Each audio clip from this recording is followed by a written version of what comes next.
Assalamualaikum warahmatullahi wabarakatuh. Perkenalkan, nama saya Zara Putra Asyuni dengan 3 digit terakhir 073 dari Literal Angkatan 2024. Kali ini saya akan menjelaskan tentang praktikum sistem embedded, yaitu tentang materi DAC dan juga PWM. Langsung saja, ini yang pertama ada GPIO dan Digital I/O. Yang utama latar belakang GPIO. Buat definisinya, GPIO atau General Purpose Input Output adalah pin pada microcontroller yang dapat dikonfigurasi secara dinamis sebagai input maupun output sesuai kebutuhan sistem. Fungsi utamanya yaitu menjadi antarmuka langsung antara microcontroller dengan dunia luar, mengendalikan perangkat keras seperti LED, push button, sensor, relay, dan modul komunikasi sederhana. Fleksibilitasnya, karena sifatnya yang fleksibel, GPIO menjadi komponen paling mendasar dalam hampir semua pengembangan sistem embedded. Nah, buat konfigurasi pull up dan pull down resistor. Pull up resistor yang menghubungkan pin input ketegangan VCC dalam kondisi normal atau tombol tidak ditekan. Pin akan terbaca logika high. Saat tombol ditekan, harus terhubung ke GND, sehingga terbaca logika low. Konfigurasi ini paling sering digunakan karena microcontroller modern memiliki pull up internal. Pull down resistor yang dikenal menghubung pin input ke GND, kondisi normal pin terbaca low. Saat ditekan, pin terhubung ke VCC sehingga terbaca high. Digunakan untuk sistem yang membutuhkan logika aktif high. Lalu masih dengan GPIO dan Digital I/O, itu menangani permasalahan bouncing. Untuk fenomena bouncing, bouncing adalah kondisi di mana kontak mekanik tombol atau saklar tidak langsung stabil saat ditekan atau dilepas. Sinyal berosilasi antara high dan low selama rentang waktu 5-20 milisecond. Dampak sistemnya, microcontroller dapat secara keliru mendeteksi satu ketukan fisik sebagai beberapa kali masukan digital. Nah, solusinya the bounce teknik untuk memvalidasi perubahan logika dengan memastikan sinyal stabil dalam waktu tertentu. Alih-alih menggunakan delay yang bersifat memblokir atau blocking, disarankan menggunakan state machine. Nah, untuk selanjutnya ada logika dan implementasi platform, yaitu STM32 versus ESP32. Konsep logika input, microcontroller membaca dua kondisi, yaitu high dan low. Tanpa resistor, pin akan floating dan menangkap noise lingkungan. Platform STM32 menyediakan konfigurasi resistor internal melalui STM32 Keep IDE, yaitu GPIO pull up dan GPIO pull down. STM32 dengan hal sangat cocok untuk sistem industri dan real time dengan tingkat presisi kontrol yang tinggi. Nah, sedangkan platform SSP32 beroperasi di tegangan 3,3 volt dengan dukungan internal pull up atau down via kode program. Misal pin mode, pin input sama dengan pull up, pin input underscore pull up.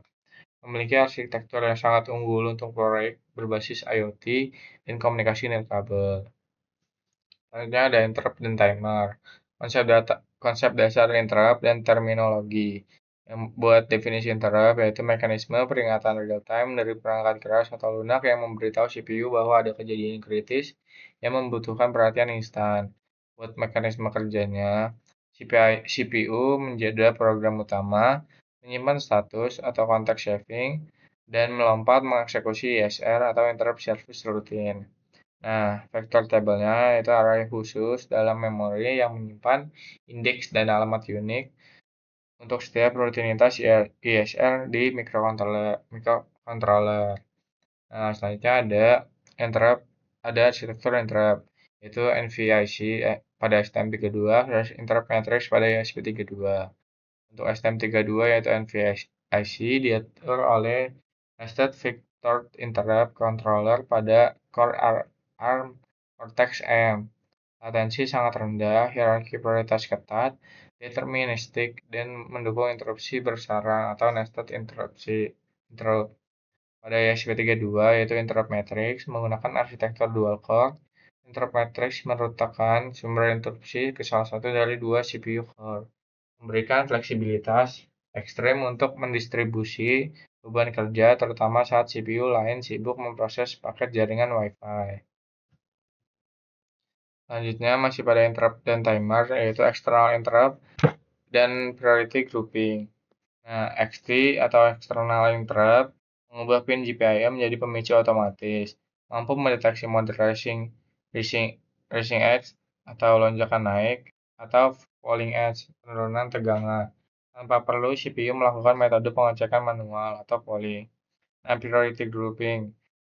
Fitur krusial untuk interupsi bersarang pada STM32 terbagi menjadi preemption priority atau hak menyala dan sub priority yaitu penentu eksekusi jika datang bersamaan. Selanjutnya ada fitur capture atau compare dan watchdog timer. Nah, input capture membaca rentang frekuensi atau panjang pulsa eksternal dengan mengunci atau menyalin nilai counter saat mendeteksi tapi sinyal sangat akurat di level hardware. Nah, untuk output compare-nya menghasilkan timing sangat spesifik dengan membalik status pin saat hitungan mencapai nilai target di register CCR. Nah, watchdog timer atau WDT mekanismenya yaitu mekanisme keamanan sistem atau IWDG atau WWDG jika terjadi siklus tanpa henti atau infinite loop atau hang dan WDT gagal di reset atau kick the dog. Microcontroller akan dipaksa melakukan hard reset. Nah, selanjutnya ada interrupt dan timer, yaitu anatomi, timer, dan PWM. Nah, komponen utama timer yaitu rangkaian pencacah dengan prescaler atau pengatur frekuensi dan auto reload register atau ARR atau batas hitungan maksimal. Nah, selanjutnya ada mode PWM atau pulse width modulation. Nah, yaitu esensial untuk kontrol daya, motor DC, atau kecerahan LED.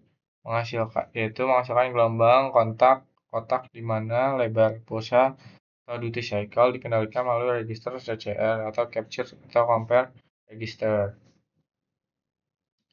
Selanjutnya ada komunikasi serial reward.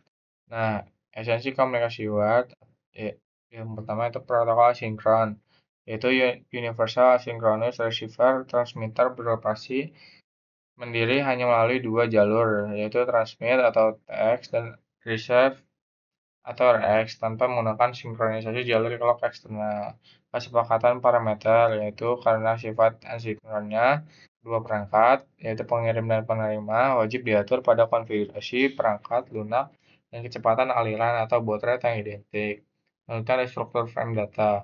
Buat anatomi frame-nya, yaitu pengiriman dibuka oleh start bit atau low atau 0, diikuti struktur payload data bits atau dikirim LSB pertama, lalu bit verifikasi keamanan parity bit itu opsional dan ditutup dengan stop bit yaitu high atau 1. Standar 8N1 yaitu pengaturan efisiensi industri yang terdiri dari 8 bit data, parity, dan 1 stop bit. Sisi transmitter dan receiver harus berada pada baud rate yang sama, misal 115.200 Mbps untuk menghindari distorsi pesan atau gearbest data. Nah, penanganan data masuk yaitu interrupt dan DMA. Untuk metode penanganannya yang pertama polling, metode paling mendasar namun efisien atau yaitu membuang siklus kerja CPU. Yang kedua, interrupt CPU di sela instan hanya saat data datang, namun bisa kewalahan pada kecepatan baud rate tinggi. Lalu ada DMA dari memory access, itu metode kompresor perangkat keras paling pemungkas yang menyalin data serial langsung ke memori RAM tanpa campur tangan CPU utama. Selanjutnya masih pada komunikasi serial reward, yaitu perbedaan yang pertama ada perbedaan implementasi hardware reward. Pada keluarga ESP32 dilengkapi 3 port reward hardware dan menggunakan fitur GPIO matrix pin multiplexing. Nah, programmer bebas memetakan fungsionalitas TX atau RX hampir semua pin digital melalui program murni. Ini sedangkan pada keluarga STM32 menggunakan alternate function bawaan pabrik. Pemetaan pin bersifat spesifik dan kaku, memaksa perancang sistem untuk memperhitungkan jalur routing PCB sejak awal desain. Selanjutnya ada praktik keselamatan data industri, yaitu yang pertama ada ring buffer atau circular buffer. Menggunakan memori melingkar agar sistem dapat menampung kedatangan byte secara asinkron tanpa menimpa data yang belum sempat diproses. Itu yang kedua sistem verifikasi pesan. Itu mengamankan pesan utuh menggunakan struktur framing, yaitu header plus penanda panjang ditambah footer Nah, validasi kesalahan matematis CRC atau cycling redund- redundancy check serta implementasi timeout parsing.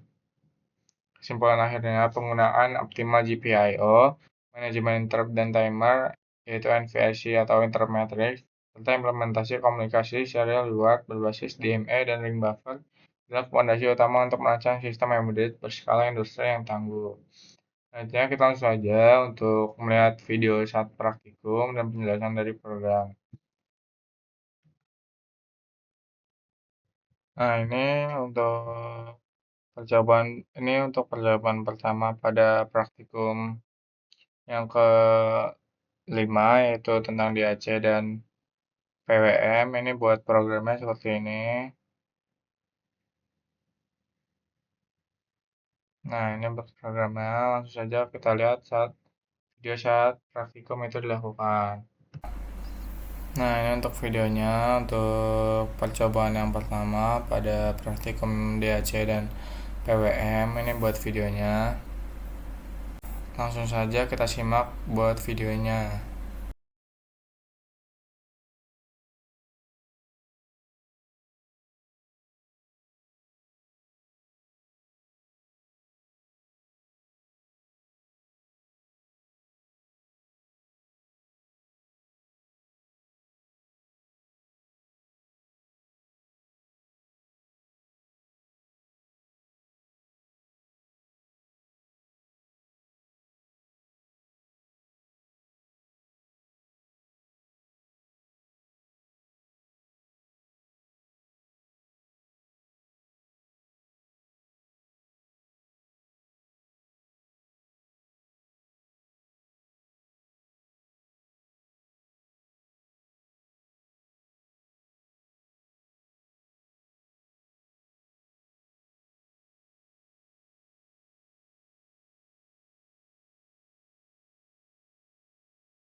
Nah, ini buat program untuk percobaan yang kedua pada praktikum DAC dan PWM. Ini untuk programnya.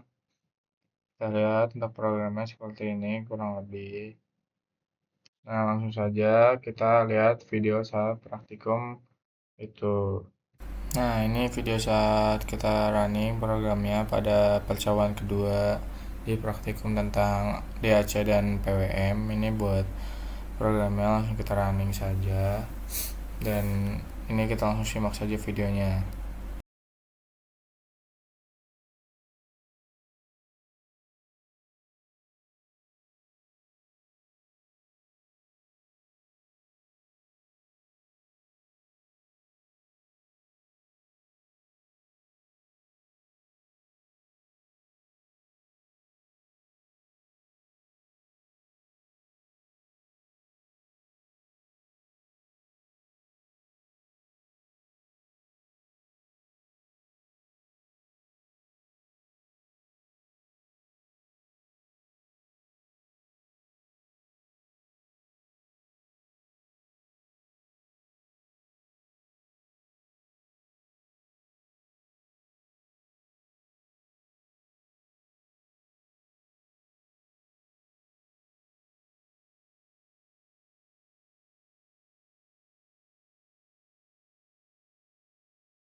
Nah, ini untuk percobaan ketiga pada praktikum DAC dan PWM. Ini untuk programnya.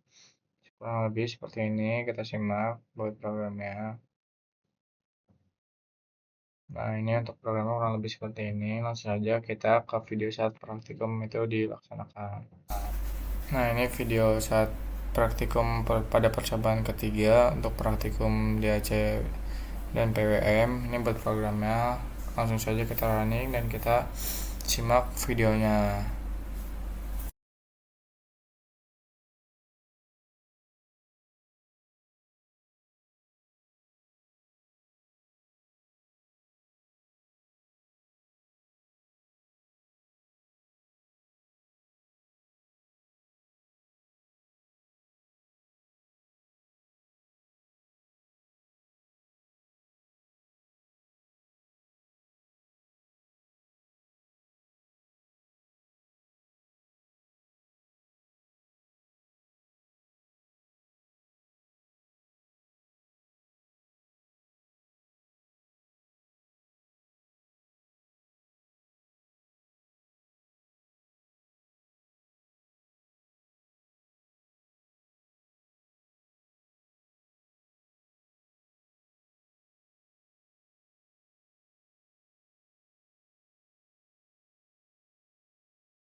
Kurang lebihnya mohon maaf dari saya. Wassalamualaikum warahmatullahi wabarakatuh.